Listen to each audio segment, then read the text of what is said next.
Hello and welcome, and thank you so much for joining in our program. I am Freeman Singirankabo. Thank you so much for tuning into our program today. And for those of you joining us live for the first time, welcome. We are so happy and thrilled that you can find some time out of your busy schedule to join the conversation today. As you are aware, many things are heating up. They're heating up from the United States all the way to Asia. Up in the Europe, all the way to South Africa, even as far as Australia. So things are heating up, and right now we want to go ahead and jump right in it so that every single one of the conversation that we want to bring to you, we can bring it to you as quickly as we can, especially that we do not have a whole lot of time. And for those of you guys joining us live, especially if you're joining us live from the social media, I want to give you a special welcome and letting you know that we are so thrilled for the time that you can find you out of your busy schedule to join the conversation. And I promise you, we are going to make it worth it.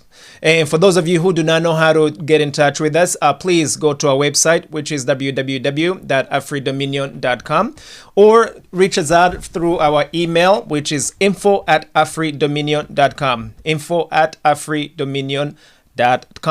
If you go to the website, you will find further information as far as how to get in touch with us, and it is my hope that you will use it so that we can get in touch after this live broadcast.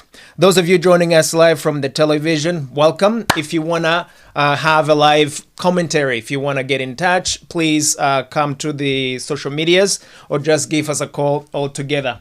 And I want to make sure that if you are going to call, we keep it brief. I have my phone with me, so we're pretty much ready.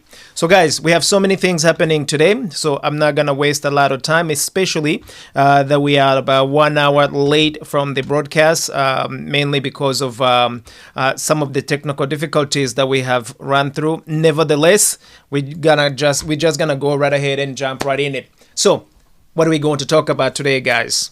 It's nothing other than this whole warmongering, the development of war. And the conversation for today, we are going to discuss a topic that says boots, bans, and borders, America's new war on the global south. The United States is on a roll, fighting back. According to what they are saying, they want to secure the United States. That's what the United States is saying in its own defense. However, for the rest of world community, let me not even say it for the rest of the Africans, because right now this conversation is mostly keen towards African brothers and sisters, even the Caribbeans or those who are usually marginalized. However, it doesn't mean that the rest of you cannot participate. You can very much participate because, let's face it, for example, Venezuelans right now, I am quite sure that they are straight out worried about all the things that are happening. And not only that, how much is affecting their livelihood. So I'm going to focus on very specific things today. In fact, we will start with the Venezuela. So the main things I'm going to focus on right now, it's the kidnapping of Maduro and what that translates to the African and African regimes, especially the dictators. I also want to talk about how much it is very difficult to spin it. How much is difficult to spin it literally. This is an aggression of war. One nation goes to another one and they literally kidnap a president. That's something we have never seen it like we did today, but it has happened before. Another topic that I wanna be discussing is the 23 African nations who have been banned, meaning they cannot come and visit the United States. And what does that mean to the African brothers and sisters out there? And what can you do as far as actually making sure that you even up the scores? Another segment, I want to talk about the emergency in the EAS countries, Burkina Faso, Mali, and Niger, especially right after the Maduro template went live. And of course, what happens next? Things are heating up, guys. Things are heating up. And from the look of it, it won't stop until everything comes up. So, going back to Maduro, those of you guys who I'm quite sure by now the majority of you, you already know. You already know that Maduro, President Maduro, Nicolas Maduro, who was the president of Venezuela, is here in the United States. And according to the administration, he's answering to charges related to drugs. Now, also, I want to make sure that some of the conversation that we have here, by the way, they've been deleting so many links offline on the internet that most of it sometimes is being taken off live. Like for instance, for the past 2 hours, there were some sources that were talking about Maduro, and everything has been deleted, literally within the past 2 hours. So if you have any information that's already been posted, I want to ask upfront, guys, take screenshots. Record these sources before they are brought down, because based on what we are hearing, some of the logistics behind it, there's so much information and misinformation that's being put out. So they literally are up on the top of the game, deleting so many news articles, and especially those that are not necessarily speaking in the interest of the administration. However, we have done the best to check out what other countries are saying, especially in the Venezuelan and the Southern American countries. Because if they can go in and take President Maduro, what keeps them from doing it to the rest of the rest of those administrations in the South? Especially, they've been talking about Colombia and the likes, Cuba and the likes. So this is something that's it's no longer a hypothetical. It's more like, is it gonna happen? And if it does happen, what becomes next? So right now, in New York, things are heating up, as you have seen, guys. There is demonstrations, there is a court, there's so much happening, but also there is a talk of further military action, especially if it doesn't go accordingly. Now, in the Venezuelan, in Caracas, which is the capital of Venezuela, we already know that currently, as we speak, the Maduro administration continues. His VP is currently the one running the country. For those of you guys who haven't been following or who have not been checking out what's been going on down there, things are very fluid. And when I say things are very fluid, it is extremely sensitive. Even having this conversation right now, some of it, don't be shocked if you see us going offline. We have witnessed where journalists and those who are making commentaries about what is happening, some of them are being taken offline, they're literally being taken offline live. So even if it does happen, guys, just get to know what time it is. But the purpose of us having this conversation right now, we want to make sure that we inform ourselves, we share the information, but also specifically you Africans. What does this mean for you, especially you as a dictator in Africa? You as a dictator in Africa, could it be that now your time's up? There's so many dictators right now in Africa who literally have been fomenting wars, never-ending wars within Africa. We want these wars to be over. We want the impunity to be over. And we want to see Africans themselves taking over their own livelihood, their own leadership. Now, that is easy to say. We already know that. Especially when you get a powerful nation like the United States, who can come in at any given time and just take over. That is very unprecedented in our lifetime. It has happened before, like I said. It has happened before, like, for example, in Panama. Many years back, they went there and they took the president under some alleged charges, just like they did with President Maduro, and bam, bam, it was over. Israelis, they also have done that many years back. I will have to check with the specific, with the specific time frame so that you do not fact check me and say that I'm giving you bogus information. But bottom line right now, you cannot spin the fact that one nation went in another country, picked up their president, and toppled them off, literally. Now, I wonder if you guys remember countries like Libya. Do you guys remember what happened to Libya when Gaddafi was taken out? Do you remember what happened to Iraq? Weapons of mass destructions. Do you remember what happened in Kuwait? Do you guys remember what happened in Afghanistan? So much has happened that this should not be a shock. However, now I believe that Africans specifically, there's so much resources, natural resources within Africa that every powerful nation wants to be in Africa. Could there be a pretext that brings them in Africa and take over whatever it is that they want to take over? Now, one of the shocking things, while I'm still at it, guys, only a handful of presidents within the African continent have said something about the Maduro kidnapping. Only a handful presidents. Same thing in the Caribbean. Only a handful presidents had said something about it. Everybody is quiet as a mouse. And you wonder, why is that? Why is it that nobody has said anything about it? Is it because they agree with what has happened? Or they just are afraid that they may be next? That's a question to be literally posed up in the open, but also an open discussion for most of you guys. Young Africans, this is not a rehearsed. A rehearsed movie.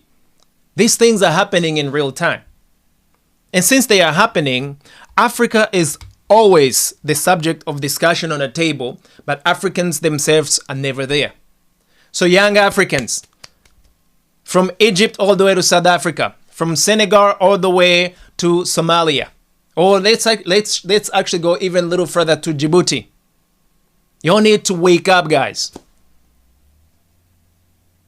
Let us not be those kind of Africans, those kinds of sons and daughters of Africans who are literally watching when decisions that affects our lives are being made, especially on the continent.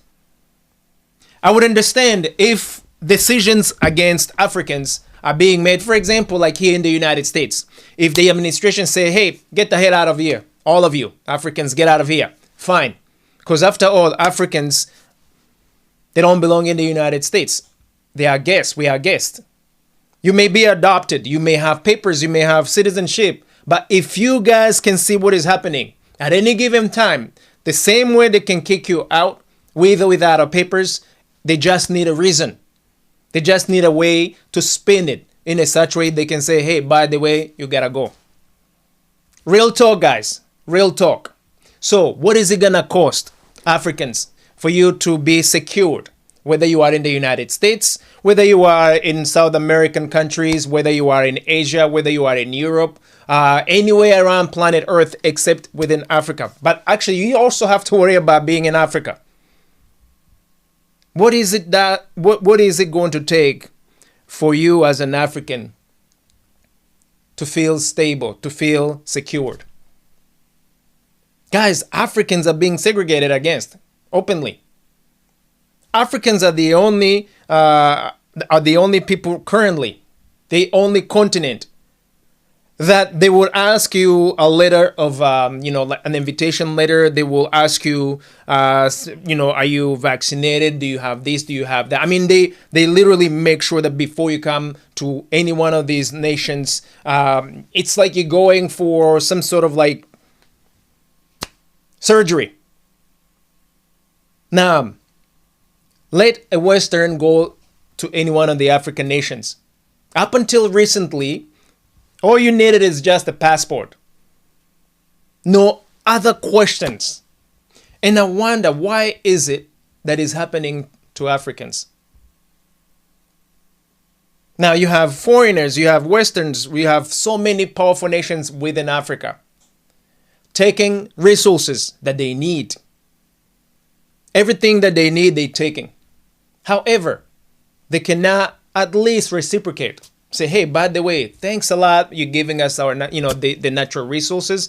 Maybe you can come to our country freely. We're not going to be asking you a lot. But that's not the case, guys. And so, what Africa and African sons and daughters are you going to do to even up the score, to level up the field? Because this cannot keep on going. What keeps the United States to come to Kenya tomorrow? Especially if Kenya doesn't play along. What keeps the United States to, from coming to Burkina Faso, to Niger, to Mali? What keeps the United States from going to Namibia or South Africa? They've already been to Libya. They've already been to Egypt. And Africans, we are just watching. I mean, where else can Africans be deported to? You could be deported from the United States back to your homeland. But what happens now if you are in your own homeland? Where are you going to be deported? This is the real conversation that has some extreme consequences. Not just to the Africans themselves, but the entire continent. Hence, one of the biggest reasons I keep on saying that Africans, we need to unite. An attack on one nation should be an attack on all nations. Look what is happening to NATO nations, for example. An attack on one NATO country is an attack on all NATO nations. Africa, y'all need to get it together today, not yesterday. Which brings me back to African puppets. Those who are working in the interest of foreigner governments or foreign interests. We have a lot of African leaders who are not looking after the interests of African people first and foremost. We have known them for a long, long time. And I believe the time is now to call them out, but also to tell Africans, brothers and sisters, you need to be courageous. You need to be courageous.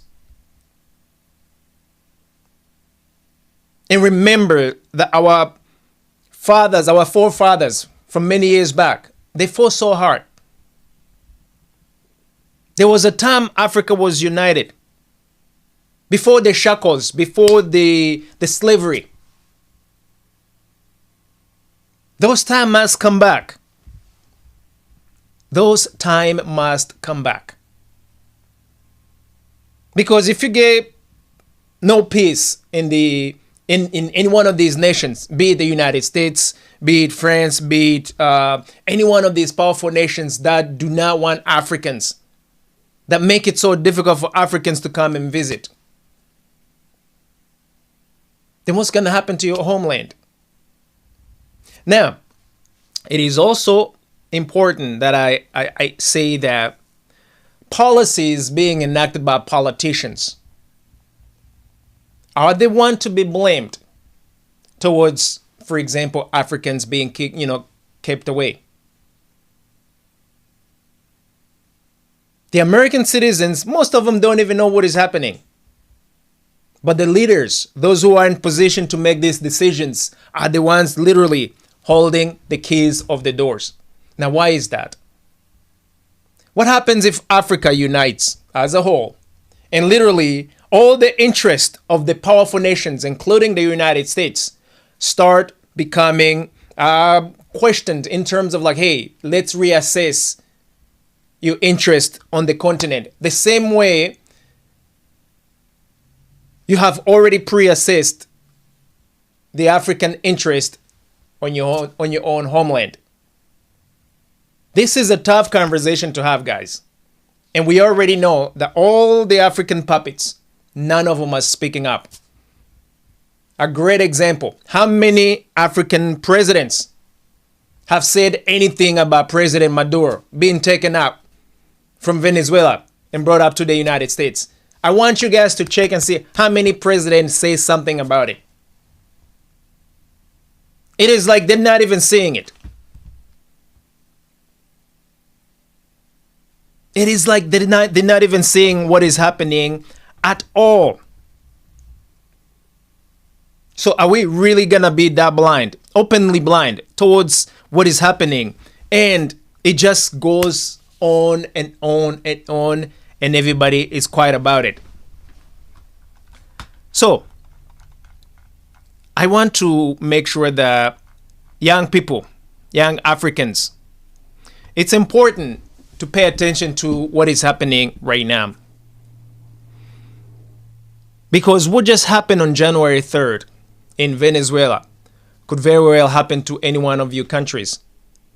It could happen to any one of the presidents, especially the countries with minerals. We've seen that a lot of these powerful nations, they want to have access to natural resources without compensating the local people. So many pretexts: terrorism, or democracy, a lack of democracy, or lack of freedom of the people. There's so many pretexts that are being thrown out. And consequently, some of the sellout Africans, they're eating that like it's nobody's business. Look how many Africans are fighting right now over leadership, over power. Yet, the fight that they are fighting right now is being pushed by someone else in the background. A lot of the governments, a lot of these leaders, a lot of these warring groups, they're being pushed as proxy fighters for the huge, powerful nations. There's no other way to sugarcoat it. That's just plain out truth. Why can we not have peace, young people? Why can we not have peace? Uncles, aunties, grandpas, grandmas. Everybody want to have a better life for as long as you breathing this air. If you cannot have it outside of your homeland, at the very least, learn how to have it on your own homeland peacefully. At the very least. So, back to this whole kidnapping. It could happen to you. It could happen to any one of the people who are literally interfering with the interest of a lot of these powerful nations. What are you going to do about that? Also, what happens to the lives that are perishing throughout these operations? Can we call that also terrorism? For instance, do you know how many people who have been unalived as a result of this operation that has taken out President Maduro back to the United States? Have you guys bothered to find out how many innocent lives perished?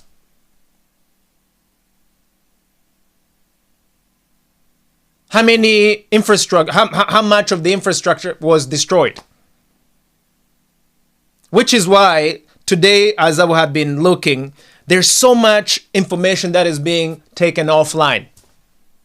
Because there are reports of what's happening on the ground that's being deleted in real time, guys.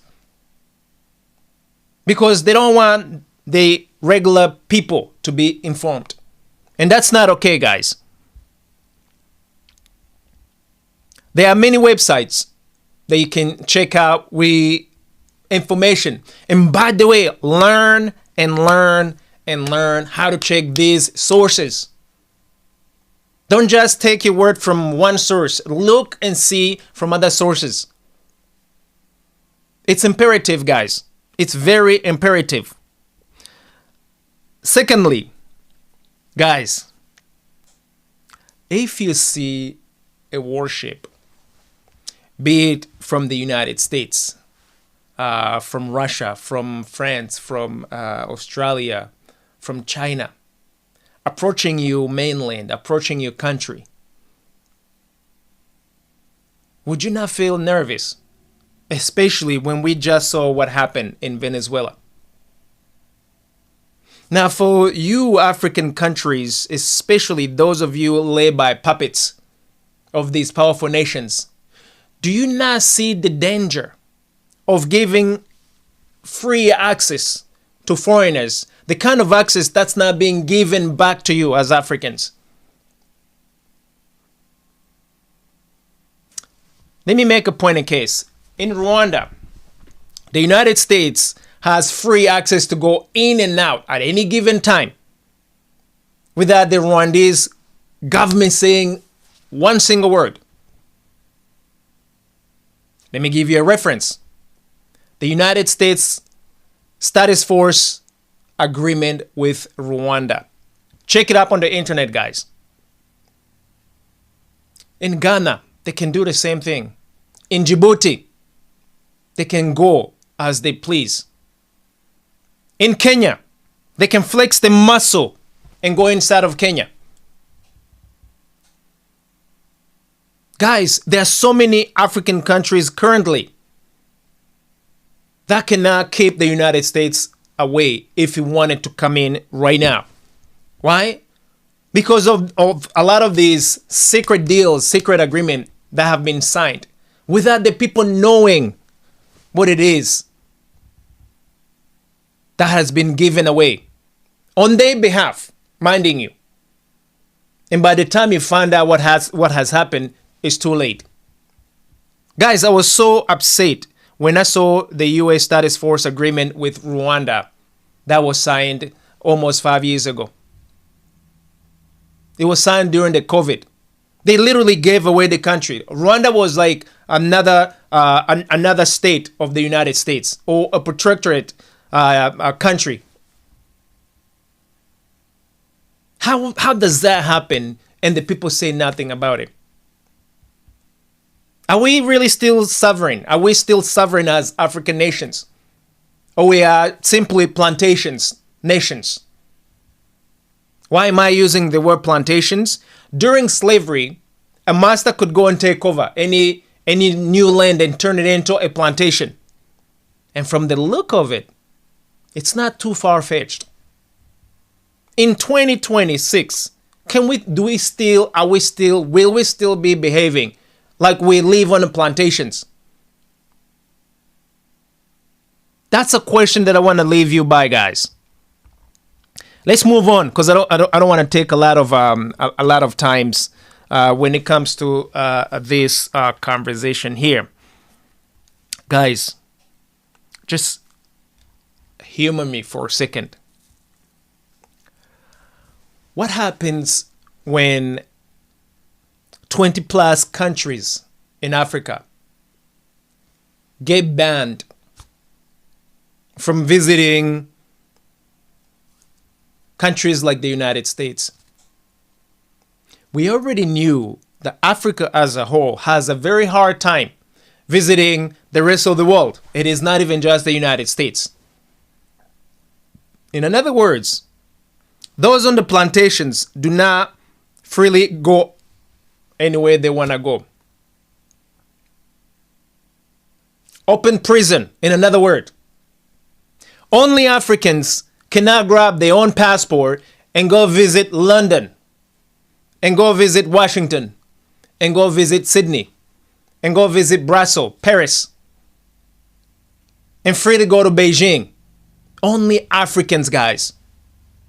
Today, if you have the United States passport, you can literally grab it and go to any one of those nations with little difficulties.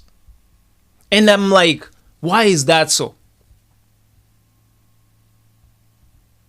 Is this some sort of supremacy? Is this some sort of, we want to check you, we want to keep you controlled? After all, you are Africans. I'm just wondering, guys. I'm just wondering. 23 nations have been completely canceled as far as the United States is concerned.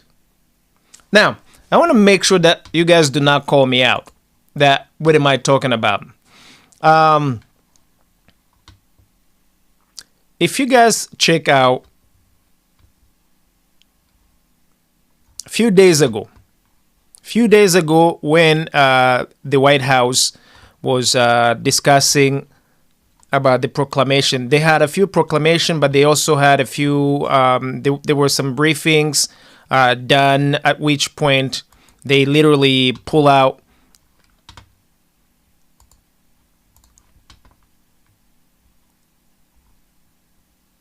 the information. I'm pulling it up right now so I can actually read it as it is briefly, so that you do not call me up wondering what it is that I'm talking about. So if you go to the website of the White House specifically, and which is whitehouse.gov, guys, and I want you guys to go on December 16th and pull up an article that says President Donald J. Trump further restricts and limit the entry of foreign nationals to protect the security of the United States. Okay? So, as far as the United States is concerned, it is within the prerogative of the United States president to do as he pleases so that he can secure the United States. I want you to listen to that, guys. So, let's pick up a nation. Like, let's say Kenya, for example. Can President Ruto say, hey, I also want to make sure that I limit entry of foreign nationals from coming to Kenya? Can Ruto do that? Can President Samia do that in Tanzania? I don't think so. And I'm wondering, why is it that African countries cannot do that? Let me get right to it. So I'll read just a little bit so you get an idea what it says here. The proclamation continues the full restrictions and entry limitation of nationals from original 12 high-risk countries established under Proclamation 10949. So in the proclamation number 10,949, Afghanistan was there, Burma was there, Chad, which is one of the African country, the Republic of the Congo was there, Equatorial Guinea, Eritrea, and we also have Libya, Somalia, Sudan. Now, they also had recently added the restrictions to more countries. You have Burkina Faso, you have Mali, you have Niger, and you also have South Sudan. Guys, are you listening? I'm just literally picking out African nations only. There are some other countries that have been put on the list. It further says that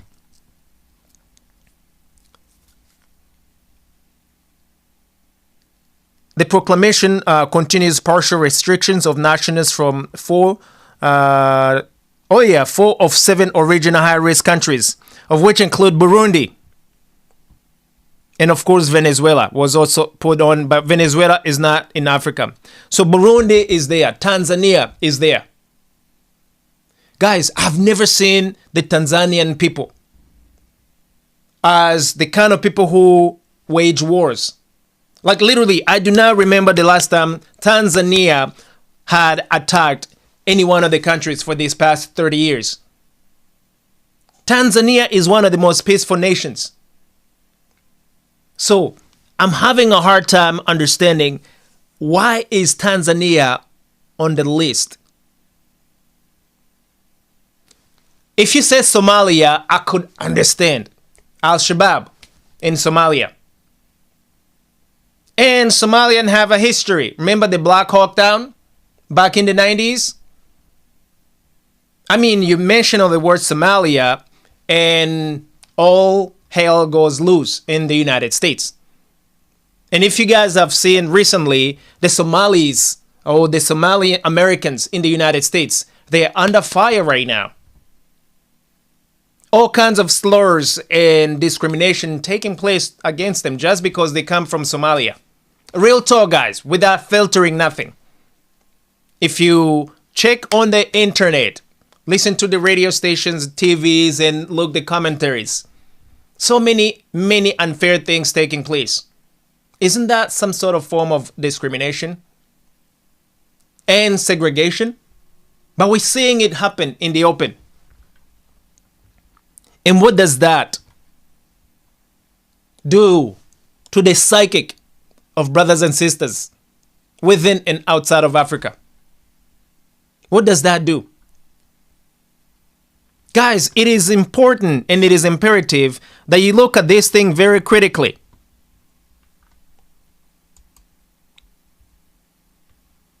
Could it be really that it's security or segregation? Because when only specific nations are picked out, in Europe, several countries can come to the United States without any problems, but not African nations. Yeah, you can say, hey, for the security of our borders, we don't want you here. Understandable. But there was a time here in the United States, a person of color could not use the same bathroom as other citizens within the United States. A person of color could not go to the same restaurant. Not so long ago, guys. Everything was segregated. So if you keep visas from African nations, as many African nations as possible, yet other nations, other non-African nations can freely come in and out, what message are you sending out? I'm just asking, and bluntly asking. In 2026, open discrimination should be illegal, guys. Should be illegal. And Africans, there has to be a unity. There has to be a unity against all these things. When you ban countries, what does that say? What message are you giving to an African young man or woman? These young children, even younger people whose life is just beginning. When you say, no, we don't want you here, what do you think goes in the mind of these young people? 20 plus nations banned just because they are in Africa. You can spin it in so many ways as to why you're banning these nations. But sometimes you run out of a way you can spin conversations. So, brothers and sisters, Africans, I'm not gonna bore you guys, especially that most of you are super scared right now. Anyway, go back and see if your leaders have said anything about your country being banned. Let's say, for example, if you would like to go for an education in the United States, can you freely come to the United States just for the education? If you need some medical attention, can you freely come to the United States for medical attention? Let's say maybe you got a little bit of money. Can you freely come to the United States and go shop? Can you freely go to Europe and do a little bit of shopping? Can you freely go to Australia and do some shopping? Can you freely go to Canada? I will submit that is extremely difficult, especially today. However, anytime you see any one of these passports from Western nations or non-African nations, it is a whole lot easier for them to come to Africa, to most of the African nations, freely come with little to no problems whatsoever. Don't you think that it should be the time for reciprocity, true reciprocity?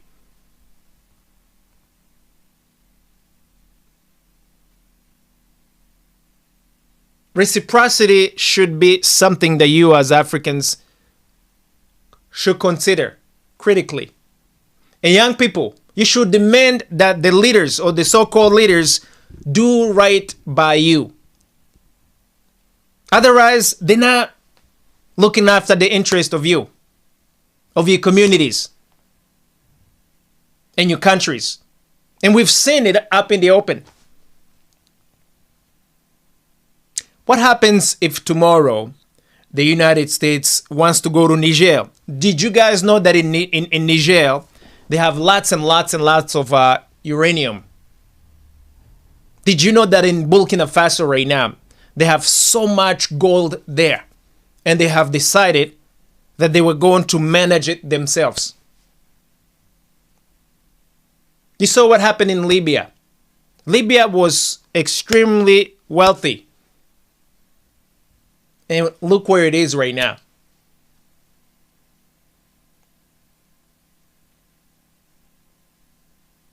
So when these foreigners come to the homeland, bring in all this weaponry, give it to you in exchange for chaos, and you freely take it, and you start fighting with your own people. While you are fighting, they're preparing for the next assault. They're preparing for regime changes. They're preparing for that person who's going to now look after the interest of these nations. How is it that a country like United States, for example, can secure its interest anywhere around planet Earth, but you, as African nations, cannot do the same thing? I'm just wondering what's wrong with this picture. In 2026, you could see one of these U.S. warship docking in Ghana, docking in Kenya, docking in Djibouti. By the way, they're already in Djibouti. Docking close to the Somalians, docking in Egypt. And Africans, you do nothing about it. Try to dare get anywhere within the proximity of the borders of the United States, of the borders of the UK, of the borders of France, or any one of these powerful nations. See what happens. Guys, things are not equal. And it's about time that you, as African young women and young men, open your eyes and make the changes that speaks on your behalf. It's important. Now, this is not a declaration of war at all. But there is a necessity in you as Africans seeing what is happening on the global stage. We cannot just be living blindly. Opportunities are also there for us as Africans, whether you are on the continent or outside of the continent. The same way these opportunities are afforded to the rest of these people who live on planet Earth. African should never be seen as slaves on a plantation. Africa is not a personal plantations of these powerful nations. Because Africa today is being seen as a plantation where you can come and do as you please. I was listening to one of these wise men from Kenya, and he was advocating that he wished that Africa had nuclear power so that it can protect itself. And he said that these powerful nations, they only understand the language of nuclear power. They only understand the language of muscle. And I'm wondering, are we sitting ducks as Africans? Can any one of these powerful nations come in and bully you and take over all that you have and simply say, hey, sit down? You refuse to sit down, I'll show you what I'm made out of. Only slaves, guys. Only prisoners can be humiliated, can be treated as such, and do nothing about it. So my questions, are we prisoners in 2026? Or are we free people? Are we free men and women? That's a question I literally want to leave to you guys before I go. So lastly, what's going to happen next, guys? If your traveling is restricted outside of the continent, outside of Africa. Can we then collapse these borders within African countries themselves? Can we collapse these colonial borders so that whether you are in Dakar, you can go all the way to Mogadishu, you can go all the way to Nairobi without having to fuss about no visas. You could be up in Cairo and go all the way to Joburg without having to fuss about no visas. Can we collapse these colonial borders? Young people, I'm talking about you, because our fathers and grandfathers, our mothers and grandmothers, great-grandmothers, they couldn't do that. Great-grandpas, they couldn't do that. But I believe that today, Africans, young Africans, we can do this. We literally need to collapse these borders. After all, Africa can swallow countries like the United States 4 times. So why would you want to go to big nations like the United States if you have yet to see the rest of Africa? If you have yet to see the rest of the opportunities that the entire continent can give you? Why would you want to swim to little countries in Europe only to perish in these oceans and seas before you could go to any one of these African nations? Because Africa has been literally carved as little personal properties, little personal plantations of these big nations. Just recently, as an example, King Leopold in Belgium had his own personal property in what used to be called Zaire. Today is called the Democratic Republic of the Congo. Personal property. I am wondering, recently, in the United States, the administration was saying that we are just going to run Venezuela and we will give it back to its people when we see fit, when everything is okay. Guys, what does that sound like to you guys? America, what does that sound to you? Can you see Russia coming to the United States and say, hey, by the way, we do not like what's happening in the United States. Let's just go ahead and cancel the government. And we will give it back to the American people once we see that everything is going well. Can you actually see something happening like that? Can you see China coming in and bully France? Or come in and take over what's happening in France? Can you see nations like Russia going to Canada, going to any one of these other powerful nations, going to UK and be like, hey, by the way, we don't like what you're doing with your people. Step aside. If not, we're just going to come and bring in all our forces and we will force you off. The same thing that was done today, a few days ago. Can you see that happening? But I can bet you may see a few other countries that are going to be done the Maduro style. Now, young people ask, if really you are respected like any other citizens of planet Earth, if you really are not on a plantation, on a slave plantation, where you can only be told what to do, where you can only be told where to go and when to go and how long to go. If you can only see yourself doing freely what other nations are doing, can you also not decide today to self-determine? Can you also not decide today to say, no, hell no, you cannot just come in our own country and tell us that, hey, until things go well, we will give it back to you? Who are you to do that? So guys, I'm going to keep it real. In 2026, so much is happening. I, for one, I want to see every one of these puppets gone. Especially the puppets who have been shedding blood inside of Africa for these past 30 years. You have a lot of presidents in Africa currently who have been literally waging wars in Africa for these past 30 years.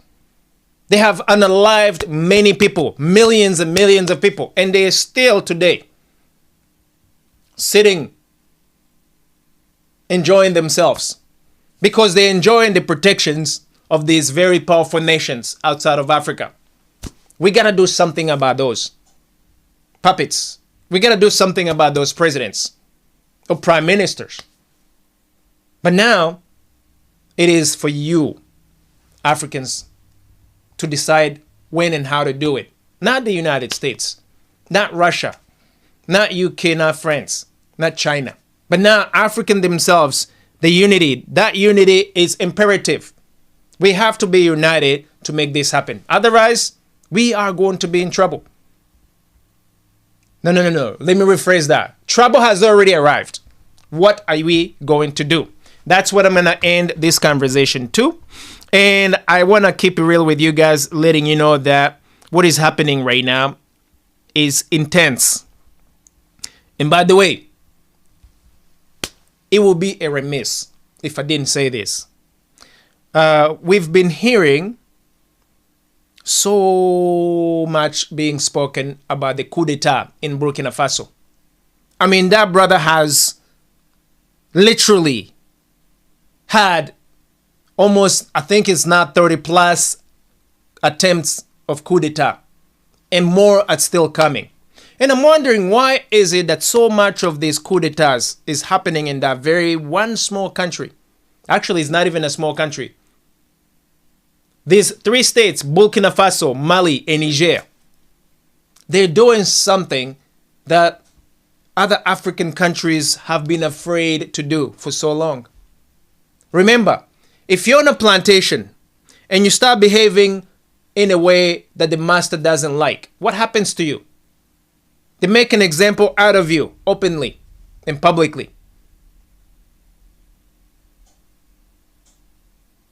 And all of a sudden, you've got these Africans who say, heck to the no. This is our own homeland. You have your own homeland. We have our own homeland. We are going to self-determine. So these three nations, it's like they have a disease that the powerful nations do not want to spread across the entire Africa. But I see Africa uniting as one nation, and at which point games will be over. How long is it going to take before we unite, guys? That's where I want to leave you the conversation with. So, as always, guys, give me some comments. Give me some comments of this conversation. I know it is hard. I know most of you will not say anything. It's okay. Everything happens in the right season. However, get in touch with us, guys. Shoot us an email. Shoot us a phone. Shoot us a text. Give us a call. We do not hide, guys. We are up in the open. Why? Because this conversation has to take place. This is a life that we are all living today. And the consequences are not just for one person, one family, one community. The whole entire Africa is up for grab, guys. So if we don't talk about it, us as Africans, the next time you hear of it, someone else is going to be speaking on your behalf. And anytime somebody is speaking on your behalf, they only advance their own interest. Do you even have any interest of your own, of your family, of your community, of your nations? Can you put your money where your mouth is